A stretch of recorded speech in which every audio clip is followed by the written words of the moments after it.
di ruang Zoom malam hari ini. Oke, mungkin sebelum aku mulai, aku mau nyapa teman-teman sekalian yang sudah berada di dalam ruangan ini. Mungkin boleh ya diramein aja di kolom chatnya. Aku mau lihat nih teman-teman sekalian di sini paling jauh dari mana. Gitu. Boleh diramein aja di kolom chatnya. Paling jauh dari mana atau yang paling deket, boleh.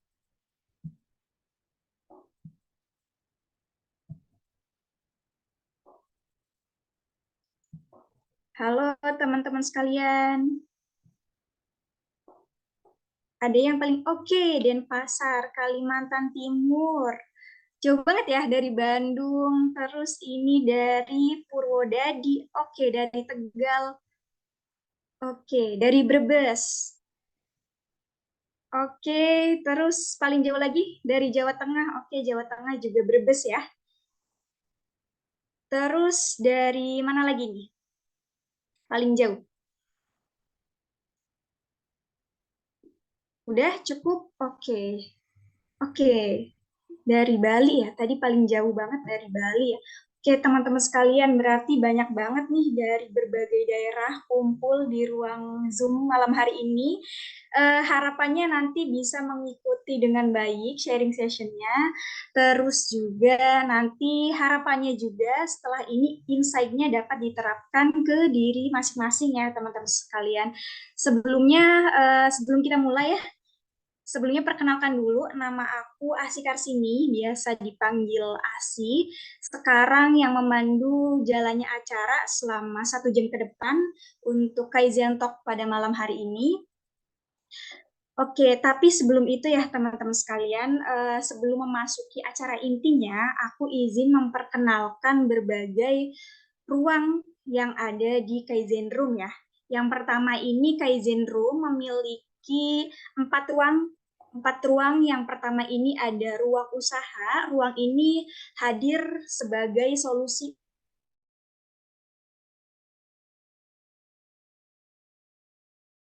yang relevan dan mampu diimplementasikan secara tepat. Kemudian juga yang kedua ini ada ruang kreasi. Ruang kreasi ini hadir untuk membantu kita semua membangun karir sesuai situasi dan kebutuhan yang mengikuti zaman sesuai dengan kecakapan digitalnya. Gitu teman-teman sekalian. Oke, sebelumnya di sini sudah tergabung juga ya pemateri kita pada malam hari ini ada Kak Fadil. Halo Kak Fadil. Ya, halo. Oke, Sersek kedengaran ya? terdengar Kak. Apa kabar Kak? Alhamdulillah baik. Oke, Alhamdulillah baik. Sekarang posisi lagi di mana Kak?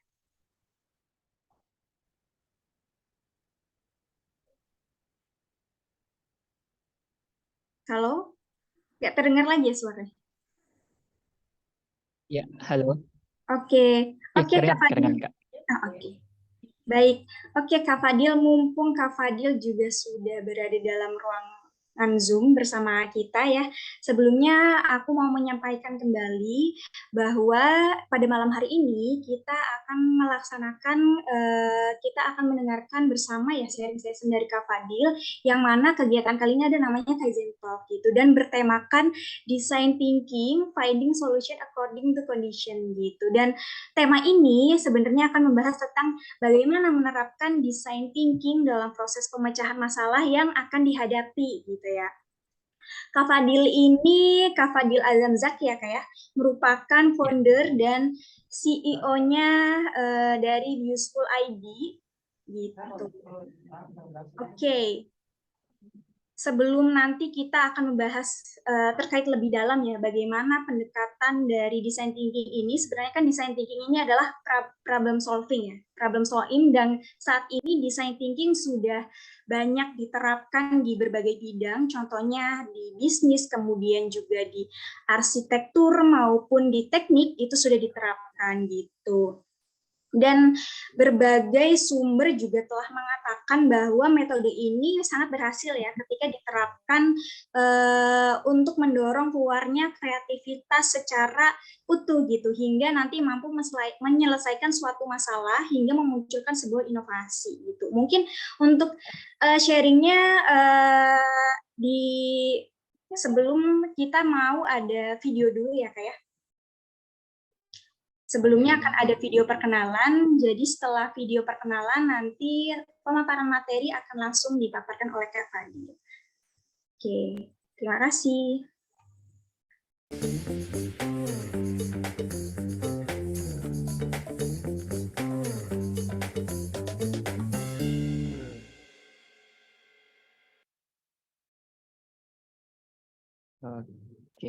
Oke, baik. Oke, untuk waktu dan layarnya saya persilahkan ya Kak untuk pemaparan materi. Oke, terima kasih Kasih. Oke, saya coba izin ini ya share screen ya teman-teman. Oke.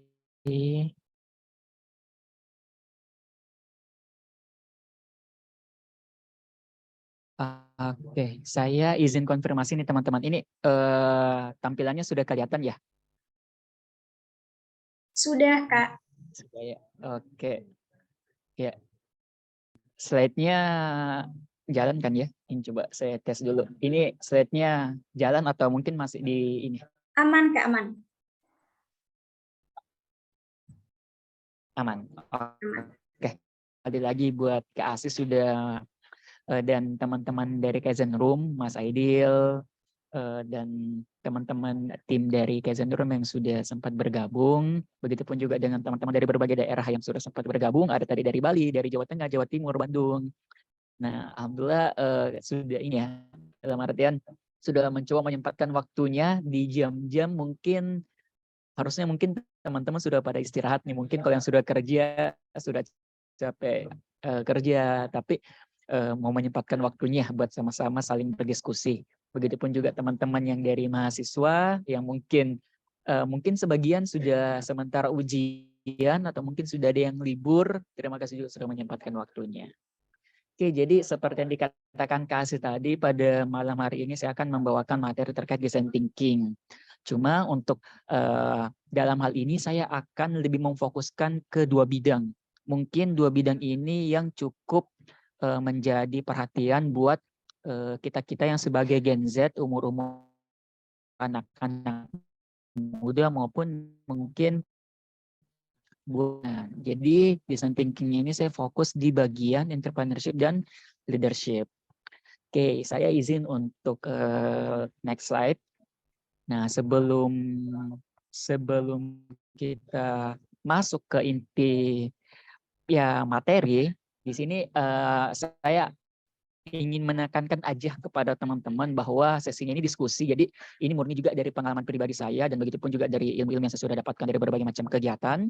Dan terselip beberapa sebuah kata atau kalimat yang merepresentasikan bahwa dalam konsep design thinking itu ada hal yang perlu kita garis bawahi. Di sini yang saya akan angkat pertama kali itu terkait setiap manusia itu memiliki keunikannya masing-masing.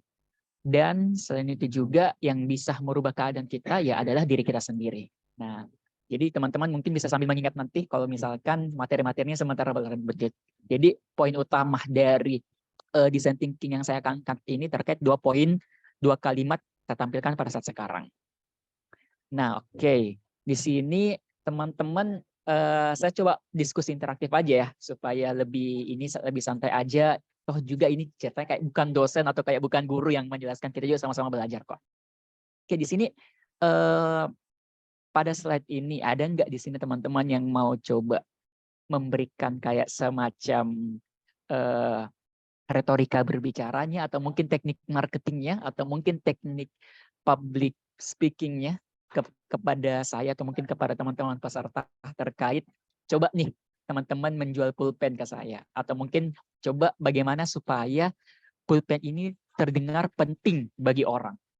Ada nggak nih di sini yang teman-teman mau coba membuat semacam kalimat yang bisa memancing seseorang untuk bisa membeli pulpen atau tertarik untuk bisa menggunakan pulpen? Ada nggak nih di sini teman-teman? Kalau ada mungkin bisa raise hand, baru langsung on mic aja, nggak apa-apa kalau off cam. Ada nggak nih yang berani nih? Di antara pesertanya ada berapa orang ya? Ada sekitar 37 orang. Ada nggak nih? Oh, tambah saya 37, berarti mungkin tambah kasih juga. Berarti sekitar 35 orang. Ada nggak yang berani? Yang mencoba mendeskripsikan bagaimana caranya kita bisa menjual pulpen. Ada nggak? Ayo, ada yang berani tanpa harus disebut namanya? Gimana? Oke, mungkin ini ya. Oke, nggak apa-apa. Kalau memang misalkan belum ada, oke, it's no problem. Nanti kita akan lanjut. Kenapa sih dalam design thinking itu saya mencoba ingin menstimulasi teman-teman peserta untuk berani mendeskripsikan terkait kalimat pada slide tersebut. Oke, tapi nanti kita akan lagi lanjut karena di slide berikutnya akan ada lagi repetition. Oke, jadi saya coba next slide aja buat teman-teman juga bisa lebih banyak berdiskusi nantinya. Oke. Di sini mungkin teman-teman yang kayak sementara bekerja, sementara kuliah, sementara sekolah, yang SMA mungkin atau SMP. Di sini mungkin teman-teman pernah mendengar kalimat-kalimat di atas yang terkait di gimana sih atau apa sih yang membuat kita itu tertantang untuk atau struggle ya atau menghadapi sebuah permasalahan ketika ingin menjadi seorang pemimpin atau mungkin ketika kita dihadapkan dalam sebuah tantangan, contohnya tadi untuk menjual sebuah pulpen. Di sini mungkin teman-teman pernah mendengar kalimat-kalimat di atas di slide ini terkait jadi pemimpin itu capek, aktivitasnya banyak, deadline-nya mepet. Apa sih yang harus kita lakuin? Untuk kamu yang sulit menerima perubahan, apa solusinya? Dan orang-orang kok di tempat-tempat kerja saya atau mungkin di teman-teman sekolah saya atau teman-teman kuliah saya itu kok pasif-pasif banget ya ketika ada kerja-kerja tugas kelompok atau mungkin kegiatan-kegiatan organisasi. Gimana sih caranya supaya semua masalah ini tuh bisa saya selesaiin. Nah, maka dari itu untuk menjawab pertanyaan-pertanyaan itu hadirlah terkait design thinking, di mana dari konten list design thinking ini yang saya akan perlihatkan kepada teman-teman cukup singkat aja. Ada sekitar ini kalau teman-teman lihat ada totalnya sebetulnya 5 slide inti, tapi masing-masing slide nanti ini akan ada beberapa pecahan-pecahannya. Jadi mungkin ada sekitar 7 sampai 8 slide berikutnya yang akan teman-teman lihat terkait konten seputar design thinking. Nah, seperti yang saya katakan tadi, teman-teman di awal itu saya memperlihatkan bahwa setiap orang itu memiliki ciri khasnya masing-masing dan setiap orang itu memiliki kemampuannya untuk merubah dirinya sendiri. Dengan problem yang diangkat tadi terkait gimana sih supaya kita bisa tertarik atau menarik seseorang untuk bisa membeli pulpen yang kita jual, atau gimana sih supaya kita bisa mengatasi permasalahan dari diri kita sendiri ataupun dari lingkungan sekitar. Oke, untuk lanjut, next. Nah, tadi untuk poin pertama itu ada tahapan-tahapan dalam design thinking. Sebetulnya design thinking itu cukup komplit, bukan cuma satu, bukan cuma kayak 1-2 poin, tapi sebetulnya design thinking itu turunan-turunan dari pelajaran itu banyak banget. Ada yang bisa berkaitan dengan bisnis, ada yang bisa berkaitan dengan pendidikan, ada yang bisa berkaitan dengan mental kesehatan, bagaimana caranya supaya seseorang bisa melakukan mental health yang baik, bagaimana caranya dan bisnis maupun di ranah kepemimpinan untuk diri sendiri maupun untuk orang lain. Di sini teman-teman bisa lihat bahwa ada 5 sebetulnya poin penting terkait design thinking. Cuma di sini saya tambahkan 1 poin terkait implementation. Di sini teman-teman bisa lihat bahwa design thinking itu merupakan sebuah proses yang fokusnya itu untuk menyelesaikan sebuah permasalahan yang kompleks dengan fokusnya itu terhadap konsumer atau customer atau mungkin yang biasa kita bilang itu audiens atau peserta. Jadi dalam melakukan proses design thinking itu kita diajarkan untuk memecahkan masalah sih supaya permasalahan orang lain itu juga bisa tersolve, bisa terselesaikan. Dengan cara apa? Langkah-langkah yang seperti teman-teman bisa lihat, kelewatan. Teman-teman bisa melihat langkah-langkahnya totalnya ada 5 ya sebetulnya. Pertama itu ada empati, yang kedua ada define, yang ketiga ada idea, yang keempat ada prototype, yang kelima ada test. Nah, di sini mungkin secara singkatnya saya akan menjelaskan terkait, mungkin sudah pada tahu ya terkait empati itu apa. Mungkin sudah tahu ya, sebagian besar buat teman-teman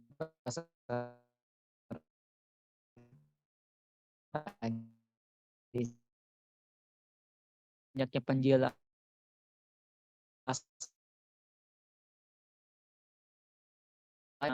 kuliah, misalkan kita anak mahasiswa nih, fokusnya itu gimana sih supaya tugas yang kita selesaiin selama kuliah itu bisa kita selesaikan dengan baik, atau kepada anak-anak didik saya.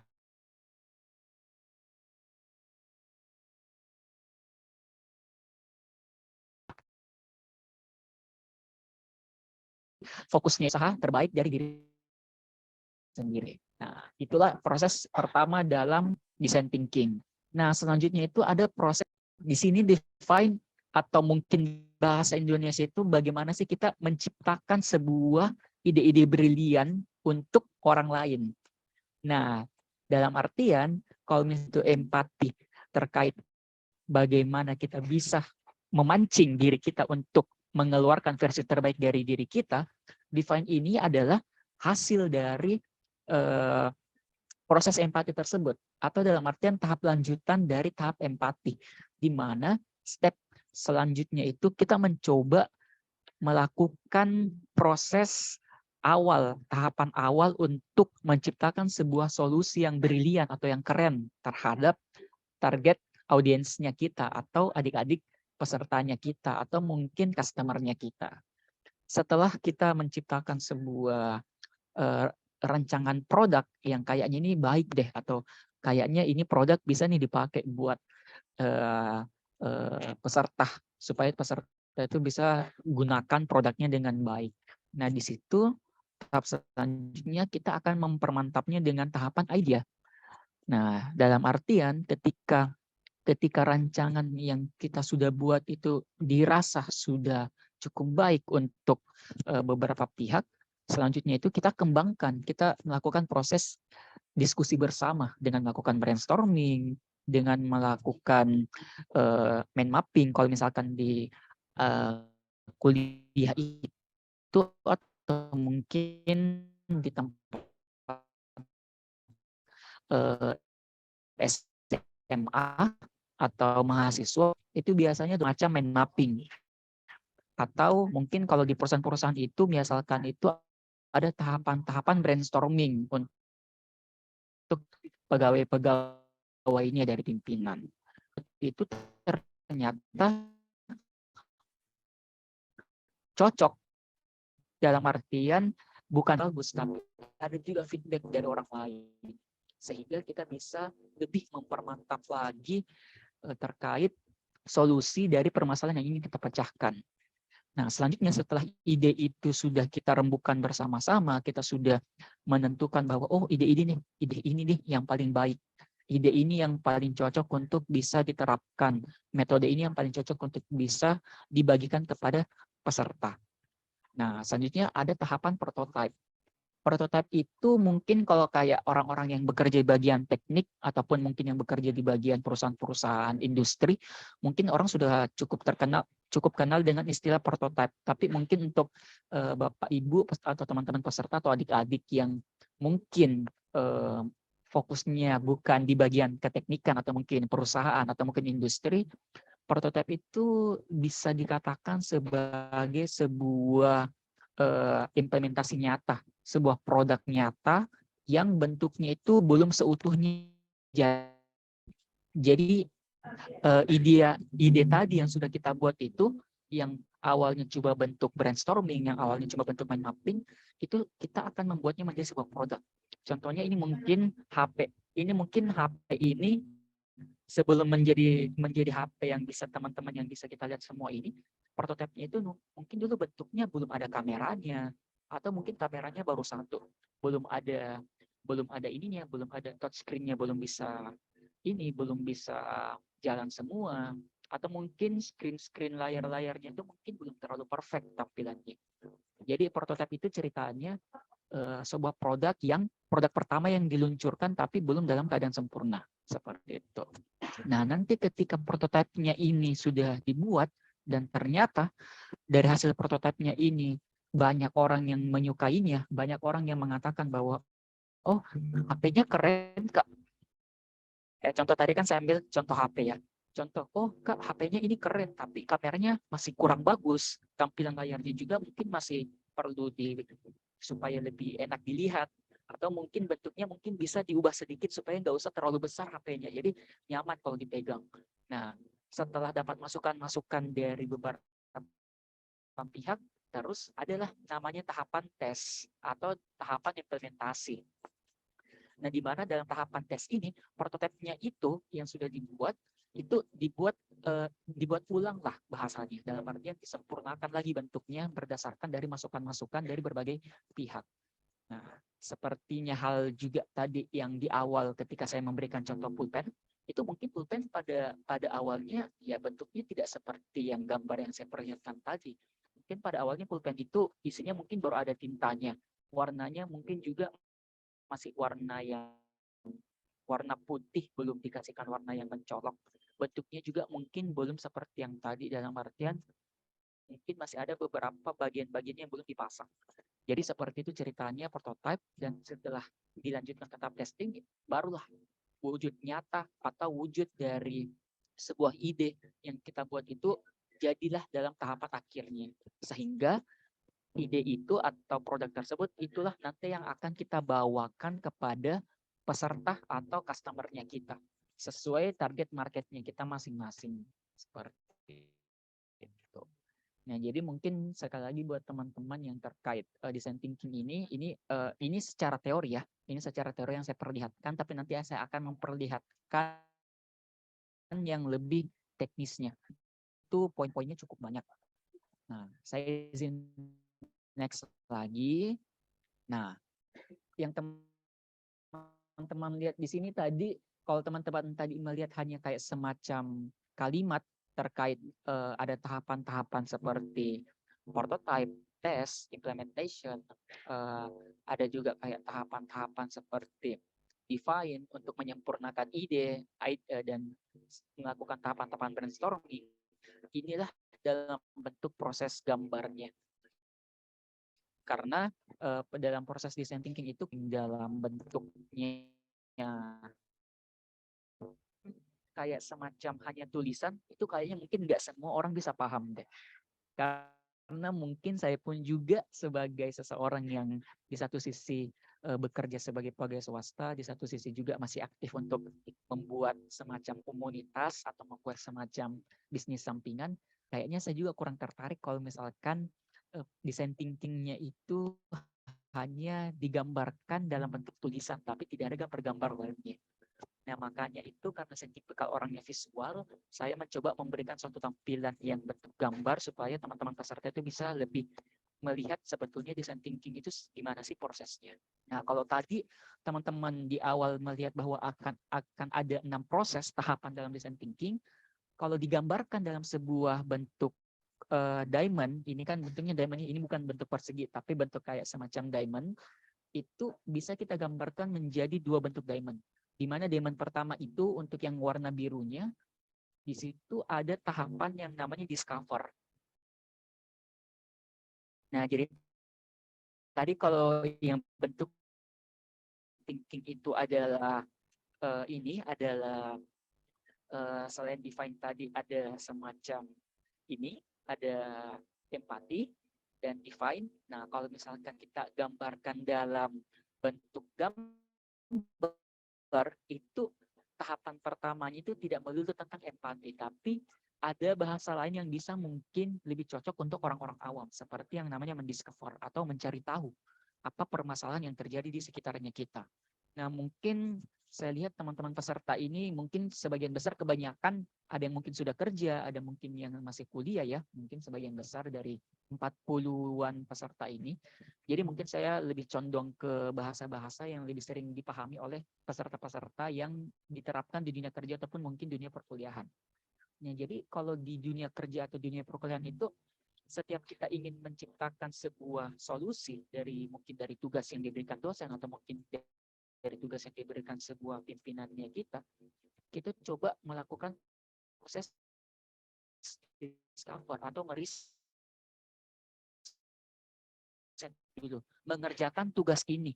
Apa sih alasannya atau apa sih yang diharapkan tugas ini supaya saya bisa paham terkait tugas yang diberikan sama pimpinan atau dosen saya. Nah, jadi itu kita biasanya mencari tahu dulu lewat mungkin tugasnya, misalkan kita disuruh buat kayak semacam makalah, atau pekerjaan itu mungkin kita disuruh untuk membuat sebuah produk, misalkan. Atau mungkin bentuknya bisa saja mungkin semacam aplikasi atau bisnis. Nah, itu kita melakukan riset dulu, kita cari di Google, kita cari di beberapa sumber-sumber media atau sumber sosial media kayak seperti HP. Kita melihat bahwa kenapa sih saya disuruh buat makalah, apa sih tujuan dari pembuatan makalah ini, atau judul apa sih yang harus saya angkat supaya makalahnya ini saya bisa selesaikan dengan nilai yang sempurna. Begitupun juga tugas-tugas. Kita mencari tahu dulu kira-kira apa sih kebutuhan masyarakat sehingga kenapa pimpinan saya menyuruh untuk membuat produk A atau produk B. Nah, nanti kalau misalkan masalahnya kita sudah temukan, kita akan lanjut ke tahapan melakukan proses define tadi.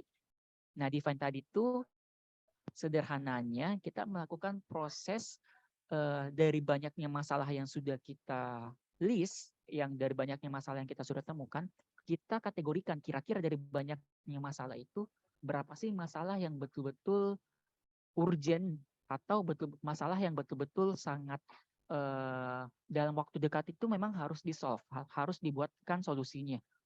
Nah, karena kan dari sekian banyak masalah itu kan tidak mungkin tuh kita langsung mau selesaikan semua.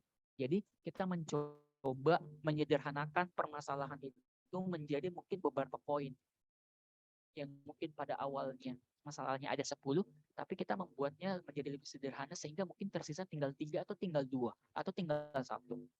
Itulah tujuan dari define tadi. Jadi dari bagaimana caranya kita membuat sebuah masalah itu supaya bisa menjadi lebih sederhana, supaya tadi yang awalnya tadi banyak permasalahan, tapi kita bisa membuatnya sederhana sehingga tersisa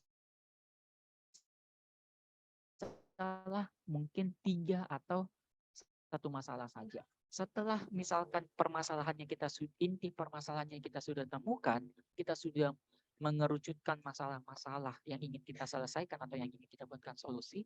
Nah, disitulah kita lanjut ke tahapan Diamond 2. Nah, di mana pada tahapan Diamond 2 ini kita sudah fokus di tahapan untuk melakukan proses pengembangan ide. Nah, kalau tadi di set sebelumnya itu setelah define ada tahapan idea dan prototype. Nah, kalau pada gambar Diamond 2 ini itu kita bahas misalkan ini apa yang dikembangkan. Nah, itulah yang dikembangkan tadi. Inti permasalahan yang sudah kita dapatkan sebelumnya, itu kita kembangkan lagi menjadi sebuah inovasi-inovasi baru. Mungkin kalau paling yang untuk teman-teman mahasiswa mungkin yang saya bisa berikan contoh, kalau misalkan ada tugas makalah, mungkin teman-teman caranya supaya bisa tugas makalahnya cepat selesai, mungkin teman-teman ada namanya kerja kelompok. Mungkin ada juga yang namanya sekarang pakai AI, pakai ChatGPT. Atau mungkin ada juga yang namanya Grammarly, atau mungkin juga teman-teman bisa menggunakan Google Translate atau Google Scholar supaya tugas makalahnya itu bisa cepat selesai. Kalaupun untuk mungkin teman-teman yang sedang bekerja di perusahaan, mungkin teman-teman juga bisa melihat data-data hasil jurnal penelitian-penelitian atau mungkin berita-berita yang sudah tersebar di sosial media atau mungkin di Google terkait solusi-solusi yang bisa kita buat supaya proyek dari pimpinannya kita itu bisa diselesaikan. Bisa mungkin dengan menggunakan AI, bisa mungkin dengan menggunakan kalau misalkan tugasnya disuruh mendesain, bisa kita mungkin pakai Canva. Nah, itulah mungkin beberapa contoh permasalahan itu menjadi sebuah solusi. Nah, nanti pada tahapan akhir di diamond kedua ini ada namanya deliver. Deliver ini kalau kita cocokkan dengan teori yang ada sebelumnya yang terkait 5 step dari design thinking, itu bisa kita masukkan ke dalam tahapan test atau implementation. Jadi untuk tahapan deliver dalam design thinking dalam 2 dimensions ini, kalau kita mau cocok logikan dengan 5 tahapan dari teori design thinking, itu bisa kita masukkan ke dalam tahapan testing maupun implementation. Nah, jadi untuk bisa inovasinya dijalankan, untuk bisa tadi solusinya dijalankan, ya otomatis itu harus dibentuk menjadi sebuah produk. Jadi tugas-tugas atau arahan-arahan yang sudah kita kumpulkan berbagai referensi dari jurnal tadi itu kita olah menjadi sebuah produk. Nah, produk itulah tadi yang akan kita lakukan proses testing maupun mungkin proses implementation. Sehingga ujung dari inovasi-inovasi itu, ujung dari produk-produk tersebut adalah menciptakan solusi dari permasalahan yang sudah kita temukan di awal. Nah, sama halnya mungkin tadi ketika kita melihat terkait pulpen. Mungkin teman-teman saya akan melanjutkan saja supaya bisa lebih melihat tergambarkan kenapa sih tadi saya mengangkat sebuah permasalahan terkait hal sederhana yang berkaitan dengan pulpen. Kayaknya itu pulpen bukan permasalahan besar dalam hidup, tapi kenapa sih kita perlu mengangkat hal-hal masalah itu dari hal-hal yang kecil dulu menuju ke hal yang besar? Karena cari tahu jawabannya itu ada di slide berikutnya. Di sini saya memperlihatkan bahwa dalam proses mengembangkan design thinking supaya kita bisa menemukan solusi, supaya kita bisa memiliki rasa empati, supaya kita bisa melakukan proses brainstorming, supaya kita bisa membuat prototype atau membuat sebuah ide. Itu semua diawali dari ada namanya proses self awareness, atau bahasa Indonesianya yang bisa kita pahami itu adalah dalam proses design thinking itu yang harus kita lakukan untuk bisa menjalankannya itu ada namanya proses kesadaran diri. Nah, apa yang dimaksud dengan proses kesadaran diri? Ini yang saya kutip dari kata-katanya Steve Jobs. Mungkin teman-teman yang kalau anak-anak Gen Z mungkin sekarang nggak terlalu terkenal, nggak terlalu mengenal siapa sih itu Steve Jobs. Tapi mungkin buat ibu-ibu atau bapak-bapak yang mungkin sudah bekerja atau mungkin yang sementara menggunakan HP iPhone, mungkin teman-teman atau bapak-bapak dan ibu-ibu itu tahu Steve Jobs ini siapa. Jadi Steve Jobs di sini ada HP iPhone. Nah, inilah foundernya. Beliau mengatakan bahwa dalam proses self awareness itu tapi fokuslah beranilah untuk mengikuti suara hati dan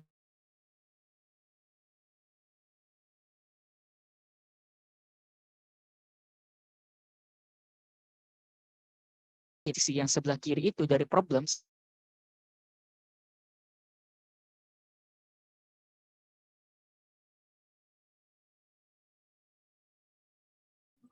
Halo, suara Kak Fadil putus-putus ya? Di teman-teman sekalian juga atau di aku aja?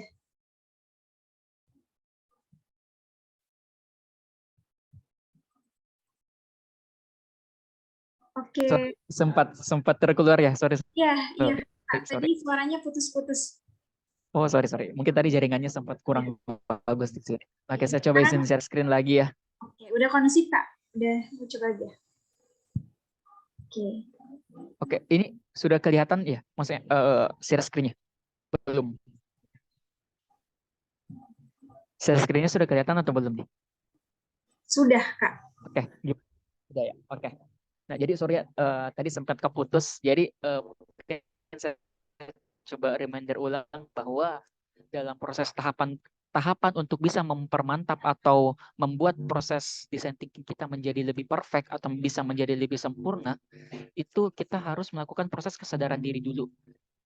Karena untuk menciptakan ide, untuk menciptakan solusi, untuk menemukan sebuah permasalahan yang menurutnya orang lain itu penting, itu yang bisa menemukan jawabannya itu bukan orang lain, tapi kita, atau mungkin orang-orang yang berada di sekitar kita. Nah, makanya untuk bisa mengatasi permasalahan itu diperlukan kesadaran diri. Tujuannya apa? Supaya kesadaran diri itu bisa membuat diri kita lebih peka terhadap masalah-masalah yang terjadi di sekitarnya kita. Atau bisa membuat diri kita bisa lebih percaya diri. Mungkin teman-teman sempat mendengar kata-kata insecure. Mungkin teman-teman sempat mendengar kata mental health. Ya, tapi dari balik ada permasalahan insecure, kurang percaya diri, kurang kurang apa? Kurang memiliki rasa empati, itu teman-teman sebetulnya bisa bentuk dengan meningkatkan self awareness-nya. Dengan cara, ya ini saya perlihatkan beberapa contoh yang mungkin juga dari beberapa referensi. Di sini ada proses meditasi. Tapi di sini meditasi yang saya maksud di sini tentunya bukan meditasi yang seperti kayak yoga ya. Meditasi yang saya maksud di sini adalah kita mencoba melihat lingkungan di sekitar kita. Contoh mungkin kalau misalkan teman-teman pagi-pagi mau berangkat ke kampus atau teman-teman mau berangkat kerja, itu coba teman-teman bisa melihat kalau misalkan naik mobil atau naik motor atau mungkin naik kendaraan umum, itu teman-teman bisa melihat lingkungan sekitarnya. Ada nggak sih orang-orang di sekitar kita yang baru pagi-pagi itu tapi kayak sudah merasa sedih, sudah merasa kayak tidak mood bekerja, tidak mood kuliah, atau mungkin kalau misalkan yang tinggal di daerah-daerah perkotaan atau tinggal di daerah pedesaan itu beda tuh suasananya. Kalau misalkan pagi-pagi itu, kalau yang teman-teman yang di desa itu mungkin pergi melihat orang-orang pergi ke sawah, Halo, maaf mainnya Kak adalah Fadil, pergi izin main memotong. di sawah. Atau Halo Kak, kalau teman-teman di kota itu mungkin dia melihat Kak Kak Fadil, maaf ya, suaranya ya halo, agak kecil ya. halo, halo. Oh, Suaranya ya agak kecil Kak. kecil ya. Oh, kirain Iya. tadi sudah tes. Nah, Ini sudah oke. besar lagi ya? Siap, aman-aman Kak. Sudah besar ya? Sudah. Oh, oke. Oke. Nah, jadi saya katakan tadi bahwa dalam proses membangun self awareness itu sebetulnya ada beberapa cara. Salah satu itu tadi proses meditasi atau bagaimana cara kita bisa membuat diri kita lebih peka dengan keadaan di sekitar kita. Kita dengan cara melihat kondisi-kondisi dari orang lain dan merefleksikannya kepada diri sendiri.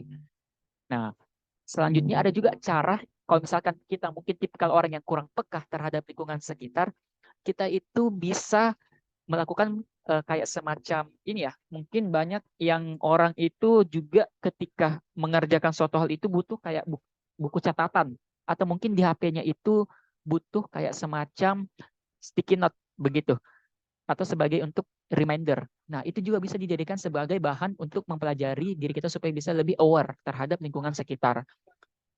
Nah, atau juga kita mungkin bisa menggunakan proses diskusi dengan bareng teman-teman kita supaya ide kita anggap nih tadi salah satu proses dari tahapan design thinking kan ada brainstorming, ada idea. Di situ mungkin kita menganggap ide kita sudah bagus, tapi setelah kita berdiskusi dengan teman-teman kita, ternyata ide kita itu belum bagus. Ide kita itu belum cocok untuk dilanjutkan ke tahap prototype atau untuk dibuatkan semacam produk. Karena mungkin masih ada beberapa kekurangan kayak mungkin tadi warnanya kurang menarik, fitur-fitur aplikasinya mungkin belum sempurna, HP-nya mungkin belum nyaman untuk dipakai, pulpennya juga mungkin belum cocok untuk bisa digunakan untuk menulis karena kurang nyaman ketika kita dipakai untuk menulis. Nah, makanya perlu untuk melakukan proses diskusi atau brainstorming kepada orang lain. Atau yang terakhir juga, kita bisa menjadi pendengar yang baik. Karena biasa tuh ada orang yang mungkin nggak suka bicara, tapi dia suka mendengar curhat-curhatnya orang lain. Nah, itu juga bisa dijadikan sebagai salah satu cara untuk meningkatkan self-awareness, design thinking kita itu bisa lebih keren atau bisa lebih terstruktur. Nah, sehingga next selanjutnya ketika kita sudah berhasil membuat diri kita menjadi lebih aware, bisa membuat diri kita bisa lebih peka untuk bisa menempatkan sesuatu pada tempatnya atau bisa mengerjakan sesuatu pekerjaan dengan hati yang lebih nyaman atau kondisi yang lebih baik, adalah namanya step berikutnya. Di sini, di slide berikutnya saya akan perlihatkan terkait tools for growth. Nah, jadi kalau berbicara tentang bagaimana bisa supaya diri kita itu peka terhadap lingkungan sekitar, supaya diri kita itu bisa mendengarkan pendapat orang lain, supaya diri kita itu bisa uh, menempatkan diri kita itu sesuai posisinya masing-masing, supaya desain thinking kita itu bisa terbentuk di tahap-tahap awal. Nah, selanjutnya itu ada tahapan yang namanya tools for growth, atau bagaimana untuk bisa mengembangkan diri kita sendiri. Nah, di sini mungkin saya juga mau coba ajak teman-teman aja berdiskusi supaya lebih interaktif aja. Dan yang di slide ini mungkin teman-teman ada yang tahu nggak yang gambar di atas ini? Tools for growth yang untuk di gambar ini. Ada yang tahu nggak? Gimana? Ada yang coba mau jawab? Bisa lewat kolom komentar atau bisa langsung speak up. Ada yang tahu siapa orang di gambar ini? Ini yang saya berikan tanda. Siapa nih yang mau speak up? Siapa? Ayo, siapa yang berani? Oke, Elon Musk. Iya betul, Elon Musk. Nah, di sini yang saya ingin lagi tanyakan ke teman-teman. Kenapa saya mengatakan tools pertama untuk supaya kita bisa menjadi growth atau supaya kita bisa berkembang menjadi pribadi yang lebih baik? Kenapa di sini uh, keyword pertamanya itu adalah Elon Musk dan ada di sini tanda panah ke atas. Kira-kira apa sih yang saya mau sampaikan terkait tools pertama untuk supaya kita bisa growth, supaya kita bisa berkembang? Ada yang coba mau menebak kira-kira tools pertama untuk bisa untuk menjadi pribadi yang lebih baik setelah kita melakukan proses self awareness? Ada yang coba mau menjawab? Ini ada keywordnya. Ada gambarnya Elon Musk sama ada gambar tanda panah ke atas. Ada yang mencoba mau menebak kira-kira tools pertama supaya kita bisa berkembang menjadi lebih baik itu apa saja sih tools-toolsnya? Ada yang mau coba menjawab? Siapa nih yang mau berani menjawab? Ayo, di sini saya sengaja pada saat ini saya tidak menggunakan kata-kata, saya menggunakan gambar supaya kita kayak ditantang aja supaya untuk menerapkan proses design thinking. Jadi design thinking itu nggak hanya semacam teori, tapi perlahan-lahan kita coba terapkan dalam sesi ini. Ayo, siapa nih yang mau berani? Ayo, kayaknya lebih bagus sih kalau misalkan ada yang bicara supaya lebih interaktif aja. Ayo, siapa nih yang berani? Keyword pertama untuk tools pertama dalam seseorang supaya bisa bertumbuh menjadi lebih baik. Siapa nih yang mau mencoba? Nih, ada gambar Elon Musk dan ada gambar tanda panah ke atas. Ini tools apa yang saya maksud kira-kira? Ayo, supaya lebih seru-seru aja. Supaya nggak terlalu monoton. Ayo teman-teman, nggak apa-apa ya, Oke, lanjut aja. menurutnya Adip percaya di... Oke, Adip sudah menjawab nih, percaya diri. Ridwan jawab bertahap. Oke, jadi untuk jawaban dari tools pertama supaya kita bisa berkembang, untuk supaya proses design thinking kita itu bisa menjadi lebih baik lagi dengan mempermantap diri sendiri, sudah betul Mas Adip sama Mas Nadia. Sama apa? Mbak Nadia sama siapa tadi ini yang jawab? Mas Ridwan. Betul. Jadi tools pertama untuk bisa meningkatkan kualitas kita, untuk bisa meningkatkan proses design thinking kita itu setelah self awareness tentunya ya, itu adalah percaya diri. Percaya diri, berani mencoba, atau bahasanya itu step by step, bertahap untuk berkembang. Nah, seperti mungkin yang dilakukan Elon Musk. Mungkin teman-teman sudah semua tahu ya, Elon Musk itu adalah sekarang Elon Musk adalah orang terkaya lagi di dunia. Hartanya itu mencapai 2000 triliun. Nah, bayangkan tuh 2000 triliun kalau misalkan orang punya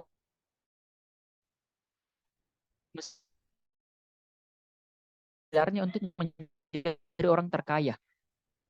Padahal dia bukan orang Amerika, dia bukan orang Eropa, dia bukan orang UK, Inggris yang notabene-nya mungkin kalau teman-teman tahu Amerika, kalau misalkan kita mau dapat gaji yang gede, ya itu kita kayak kerja di Australia, kita kerjanya di Amerika, kita penduduk asli dari UK atau Eropa. Tapi ini Elon Musk, dia bisa membuktikan dirinya bahwa dia bisa menjadi orang terkaya berasal dari orang yang bukan dari golongan orang kaya pada umumnya. Jadi orang Elon Musk ini adalah seorang imigran yang berasal dari Afrika Selatan. Tapi karena kegigihannya, karena dia uh, mencoba menerapkan proses design thinking dalam bisnisnya, dia mencoba membangun Tesla, dia mencoba membangun SpaceX.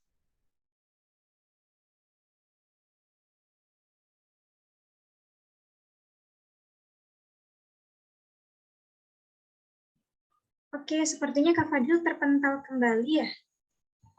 Mungkin karena kendala jaringan, teman-teman sekalian. Oke, ini sudah join kembali Kak Fadil. Halo. Halo, halo, sorry, lagi-lagi jaringannya ini kurang bagus nih di sini. Sorry. Ya, nggak apa-apa Kak. Mungkin, oke. Saya izin share screen lagi. Ya, jadi di sini di slide sebelumnya tadi itu, mungkin teman minta izin yang slide sebelumnya tadi, yang sebelumnya ini, yang masih gambar Elon Musk. Sorry tadi.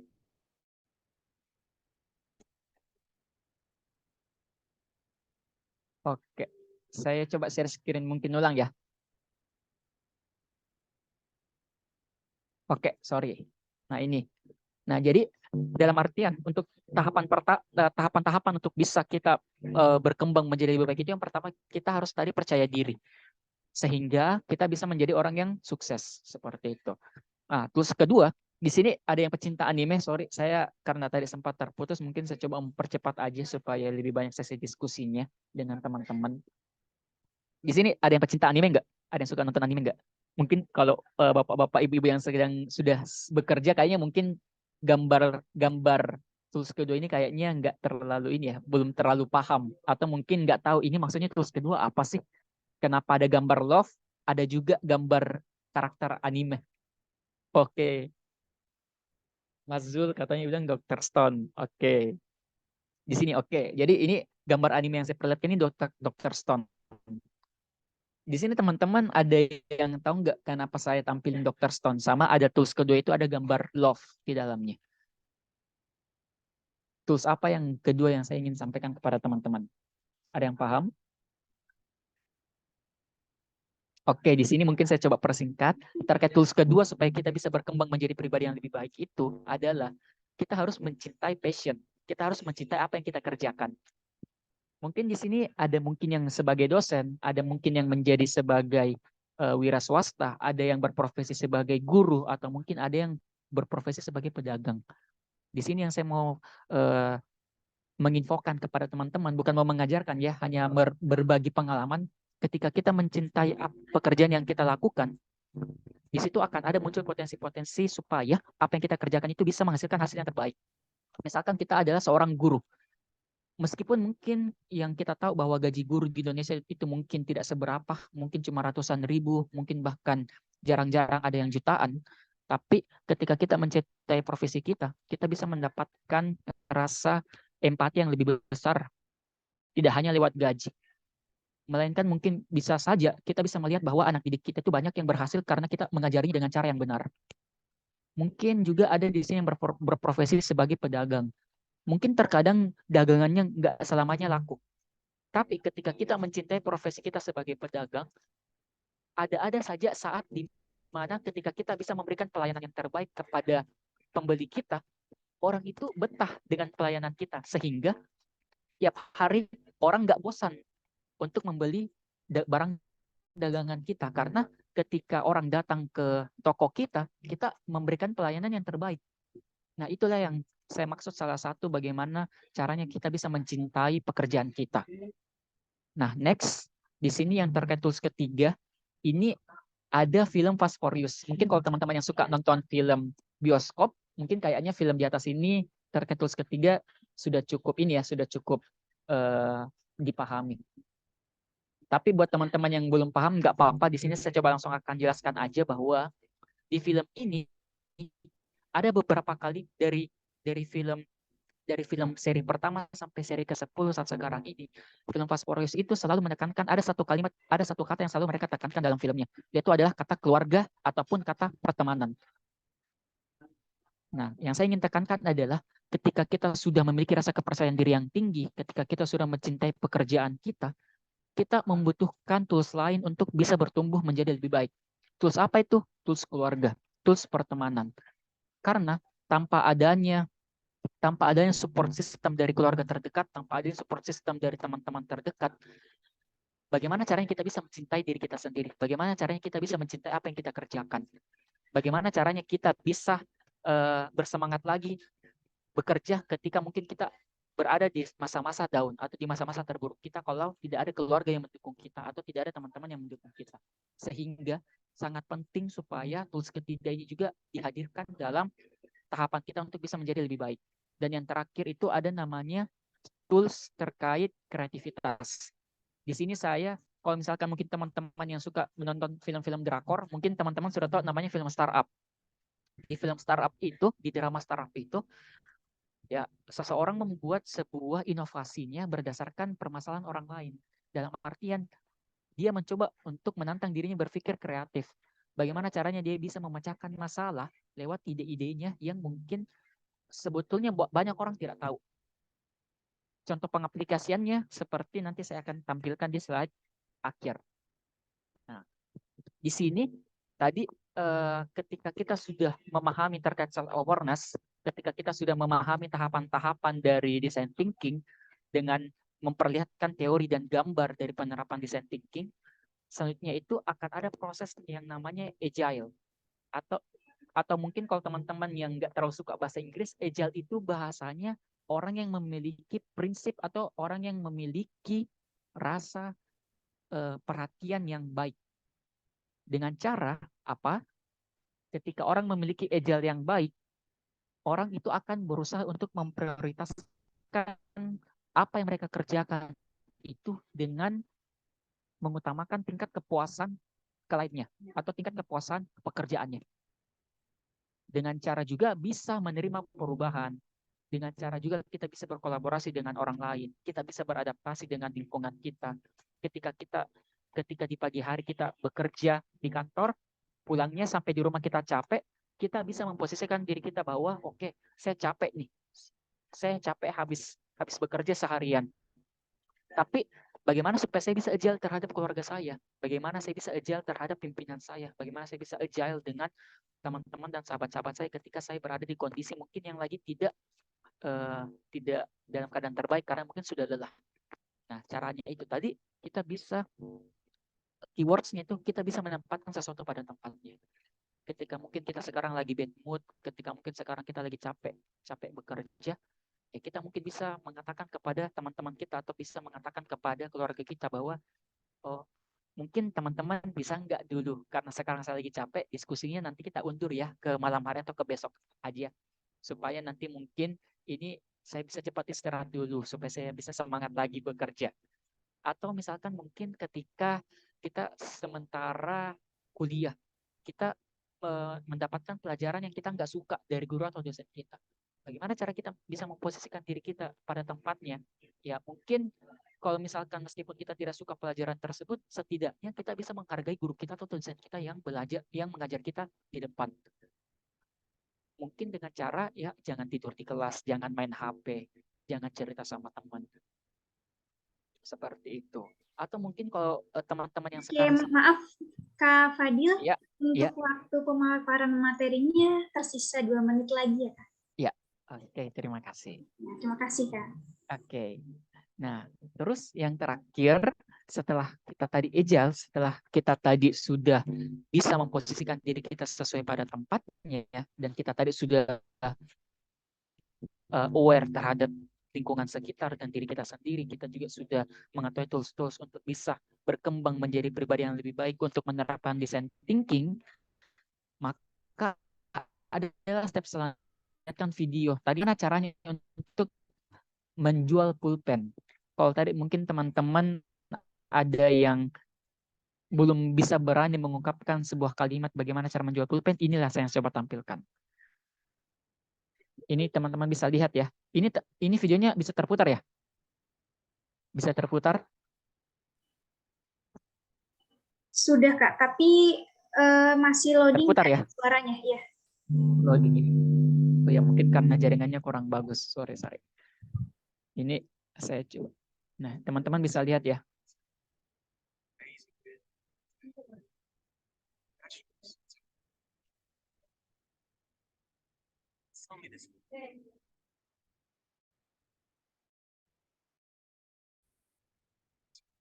Coba ulang. Brad,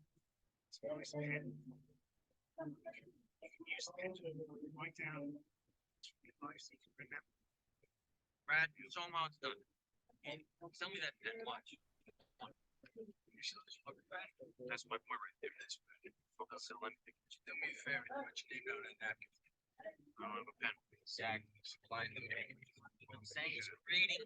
Nah, sehingga ketika tadi kita sudah, teman-teman di sini yang teman-teman sudah lihat video singkatnya, ketika kita sudah bisa menerapkan terkait proses design thinking, kita sudah tahu teorinya, kita sudah tahu visualnya seperti apa, kita sudah tahu untuk setelah kita ingin menerapkan design thinking dengan cara pertama-tama melakukan proses self awareness, kita mempermantap diri kita dengan cara melakukan pengembangan diri atau self development, terus dilanjutkan dengan tahapan-tahapan seperti agile, maka muncullah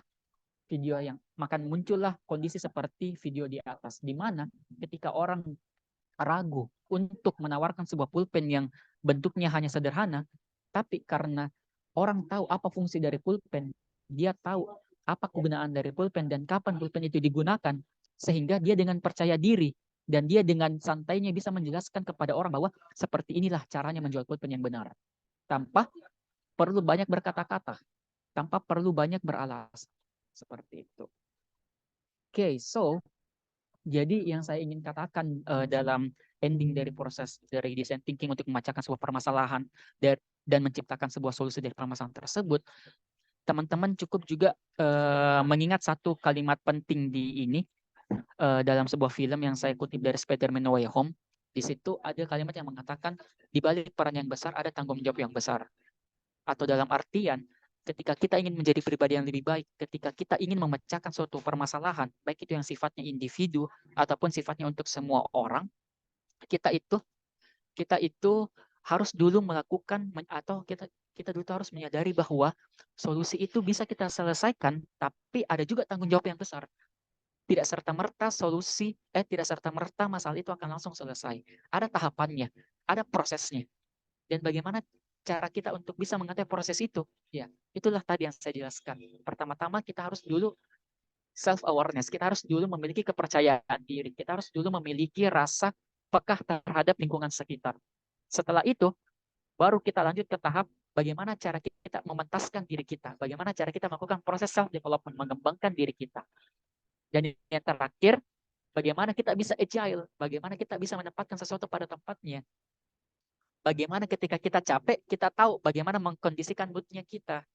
Ketika kita ingin mengerjakan sesuatu tapi dengan tidak keadaan yang prima atau dalam keadaan yang fit, bagaimana cara kita mengkondisikan diri kita. Nah, seperti itulah langkah-langkah supaya teman-teman bisa memaksimalkan proses design thinking dalam hidupnya. Baik itu untuk diri sendiri maupun untuk orang lain. Karena seperti yang dikatakan di awal tadi, proses design thinking adalah sebuah solusi untuk memecahkan sebuah permasalahan untuk customer. Customer di sini bisa untuk diri kita sendiri, maupun bisa untuk orang lain juga. Mungkin karena itu saja dari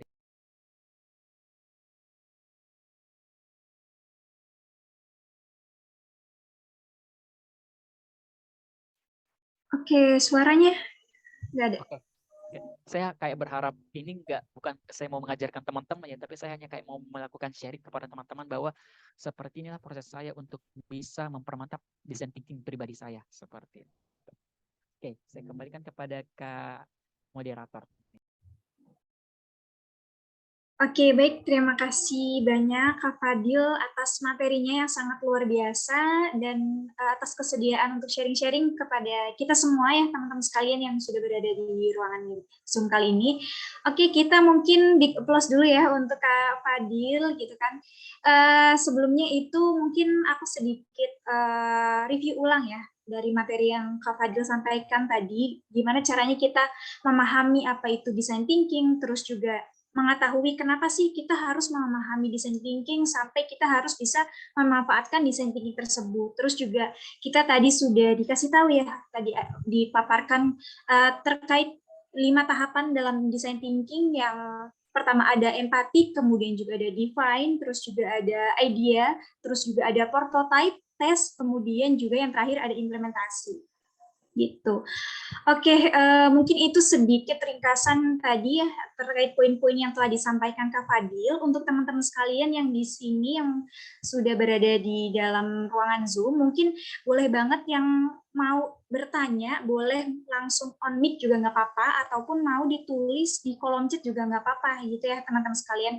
Karena ini sifatnya sharing, mungkin karena keterbatasan waktu juga kita batasi dari banyaknya teman-teman di sini, mungkin satu aja mungkin ya dari teman-teman sekalian, boleh dituliskan pertanyaannya di kolom chat ataupun mau langsung on mic juga nggak apa-apa gitu.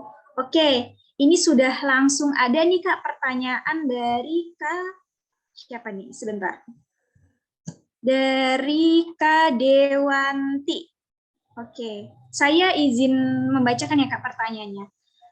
Saya Dewanti, evaluasi diri ini kan merupakan tindakan yang dapat mengubah kehidupan kita nih. Jika dilihat dari ada banyaknya hal yang terjadi di luar, apa yang kita harapkan nih, ini bisa jadi disebabkan oleh kurangnya evaluasi diri kan. Untuk itu sangatlah penting untuk kita mengadakan evaluasi diri secara rutin. Salah satu bentuk evaluasi diri yang dapat mengubah hidup. Sebentar, maaf. Salah satu tadi apa? Salah satu untuk mengubah hidup. Mempertanyakan. Kita mungkin ya dengan memberikan pertanyaan pada diri sendiri. Namun ada beberapa. Sebentar, ini pertanyaannya panjang sekali, jadi namun ada beberapa pertanyaan mungkin akan sulit untuk kita jawab. Bukankah mungkin hal ini terbaik dalam hidup ini tidak datang dengan mudah ya? Sama seperti ujian yang kita hadapi di sekolah ataupun di kampus. Kita akan diperhadapkan dengan pertanyaan-pertanyaan sulit yang menunjukkan seberapa dalam memahami materi yang ada. Begitupun dengan kehidupan. Kita tidak bisa menghindari diri dari pertanyaan-pertanyaan yang muncul dalam kehidupan kita. Pertanyaan saya sedikit saja sih, bagaimana sih progres yang lebih real ya, atau mungkin tindakan yang dapat diambil? Oke, ini pertanyaannya lebih bagaimana prosesnya, proses yang lebih realnya, terus juga tindakan yang bisa diambil dari pertanyaan-pertanyaan tadi mungkin ya Kak. Ini saya langsung jawab aja atau mau ya, boleh Kak. Langsung jawab ya. Oke, jadi saya coba menjawab ini kayaknya mungkin lebih ke pengalaman pribadinya Kak siapa nih, Kak Dewanti ya. Mungkin kalau saya tadi fokusnya ke ranah entrepreneurship dan leadership, ini mungkin pertanyaan dari Kak Dewanti ini lebih fokus untuk memecahkan masalah diri sendiri, berarti untuk self awareness-nya. Nah, itu saya juga pernah mengalami hal yang seperti yang Kak Dewanti katakan. Kayak kita selalu coba mempertanyakan diri sendiri, kira-kira apakah diri saya bisa menantang diri saya untuk bisa menjadi lebih baik? Apakah saya bisa memaksa diri saya untuk bisa bekerja lebih maksimal lagi atau tidak? Atau bagaimana ketika saya menghadapi kondisi terburuk saya? Nah, untuk menjawab pertanyaan-pertanyaan seperti itu, untuk yang lebih realnya, itu yang saya lakukan adalah dengan melakukan proses cara mengcompare. Saya membandingkan dulu. Bagaimana cara saya bisa membandingkan? Saya melihat dulu, apakah kondisi yang saya rasakan sekarang ini adalah kondisi yang paling terburuk dalam sebuah kehidupan. Kayak contoh misalkan mungkin salah satu kondisi terburuk yang pernah saya alami dalam diri saya itu, saya pernah mungkin yang paling amit-amit mungkin kemarin kayak pernah jatuh. Maksudnya pernah jatuh dalam artinya bukan jatuh dari kendaraannya, tapi jatuh karena kayak mentalnya lagi jatuh nih. Karena waktu itu nggak lulus masuk perguruan tinggi. Nah, jadi saya tuh sempat down. Nah, tapi saya melihat kondisi apakah ketika saya tidak lulus kuliah pada saat waktu itu, apakah itu adalah kondisi terburuk dari saya? Apakah tidak ada lagi orang yang lebih buruk lagi kondisinya dibanding saya? Nah, setelah saya melihat kondisi di luar, jadi saya itu tidak hanya mengurung diri saya, tapi saya juga saya merefleksikan apakah ada juga kondisi yang lebih buruk selain yang saya alami sekarang pada saat waktu itu. Ternyata ada. Meskipun saya pada waktu itu mungkin belum lulus masuk kuliah perguruan tinggi karena mungkin belum rezekinya lulus jalur undangan waktu itu, tapi setelah saya masuk perguruan tinggi lewat tes tulis, saya melihat, oh ternyata ada loh juga beberapa orang yang ternyata dia bahkan tidak SMA, bahkan dia tidak kuliah. Seperti itu. Nah, berarti dalam artian untuk bisa mengkondisikan atau bisa melihat atau merefleksikan bahwa apakah kondisi saya ini adalah kondisi yang terburuk atau bukan, saya bisa melihat kondisi orang lain yang lebih buruk. Tujuannya apa? Supaya saya bisa lebih bersyukur. Oke, sorry. Ini suara saya kedengaran. Ini kayaknya agak freeze ya. Sorry, Kedengar, Kak. Tes gimana? Ya, masuk, Kak.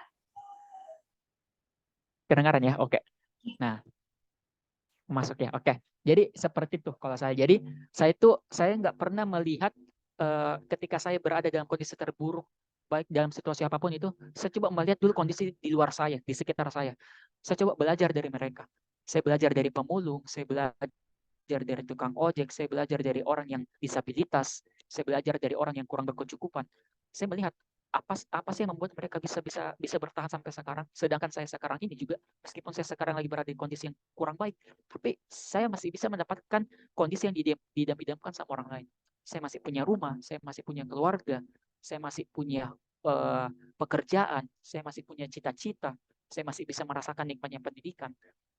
Sehingga saya bisa merefleksikan bahwa ya seperti yang dikatakan tadi Kak Dewanti, untuk menjawab pertanyaan-pertanyaan sulit dalam hidup itu, kita bisa menanyakan ke diri sendiri dengan cara merefleksikan apakah kondisi tersebut itu adalah kondisi terburuk dari diri kita. Kalau tidak, berarti kita sepatutnya untuk bisa bersyukur. Atau bahasa sederhananya adalah perbanyaklah bersyukur. Jangan menganggap diri kita rendah, tapi bersyukurlah karena kita masih diberikan kehidupan atau kita masih diberikan bahasanya kemudahan atau kemuliaan dalam hidup kita. Mungkin seperti itu jawaban singkat kalau dari saya. Mudah-mudahan menjawab ya. Oke, baik. Terima kasih banyak, Kak Fadil. Mudah-mudahan untuk jawabannya menjawab ya atas pertanyaan dari Kak Dewanti. Oke, untuk teman-teman sekalian, sayang sekali ya karena kita keterbatasan waktu. Mungkin dari teman-teman sekalian yang ingin bertanya lebih lanjut, boleh banget DM Kak Fadil, ataupun nanti boleh menghubungi kembali ke Zenroom untuk dihubungkan ke Kak Fadil. Itu boleh banget ya teman-teman sekalian. Karena keterbatasan waktu, untuk sesi diskusinya kita cukupkan sampai di sini. Saya ingatkan lagi ya, sekali lagi untuk teman-teman untuk mengisi absensinya untuk mendapatkan sertifikat. Gitu. Sekali lagi saya ucapkan terima kasih banyak untuk Kak Fadil yang udah mengisi kelas pada hari ini terkait design thinking. Tentunya juga kepada teman-teman yang udah tergabung, semoga malam hari ini kita bisa sama-sama mengimplementasikan dari insight yang telah kita dapatkan dari Kak Fadil ya teman-teman sekalian. Oke, pastinya Kaizen Talk ini seru banget ya pada malam hari ini. Kalau teman-teman sekalian tertarik, boleh banget mengajak teman-teman yang lain untuk berkolaborasi bersama kami seperti kegiatan kita pada malam hari ini. Teman-teman bisa dengan menghubungi admin Kaizen ataupun nanti bisa untuk DM di Instagramnya @kaizenroom. Kemudian kami juga berharap ya kita bisa memberi dampak yang bermanfaat seluas-luasnya bagi masyarakat sekitar. Untuk mengakhiri acara pada hari ini, saya juga mau ngajak teman-teman sekalian untuk mengaktifkan kameranya, teman-teman sekalian boleh untuk kita berfoto bersama Kak Fadil ya. Oke, boleh nih, udah ada dari Kak Keane ya. Oke, ada Kak Selfie, boleh kakak-kakak yang lain, teman-teman yang lain yang ingin mengaktifkan kameranya, dipersilahkan dan ditunggu ya teman-teman sekalian. Oke, udah banyak nih, udah rame. Ada yang mau ditunggu lagi?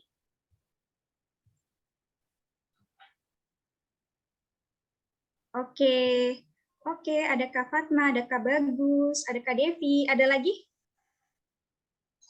Oke, mungkin teman-teman ada yang mau aktifkan kamera lagi, kita hitung mundur ya untuk sesi dokumentasinya. Nanti bisa minta tolong dari operator untuk men-screenshot ya. Saya hitung dari hitungan mundur.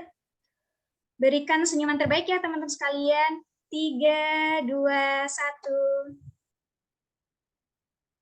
Oke, sekali lagi boleh? Gaya bebas boleh? 3, 2, 1.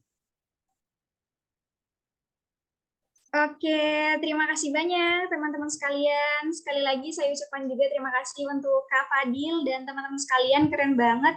Nanti boleh ya teman-teman sekalian di-upload di media sosialnya masing-masing, kemudian juga bisa di-tag di Instagramnya Kaizen Room, dan boleh juga di-tag Instagramnya Kak Fadil gitu.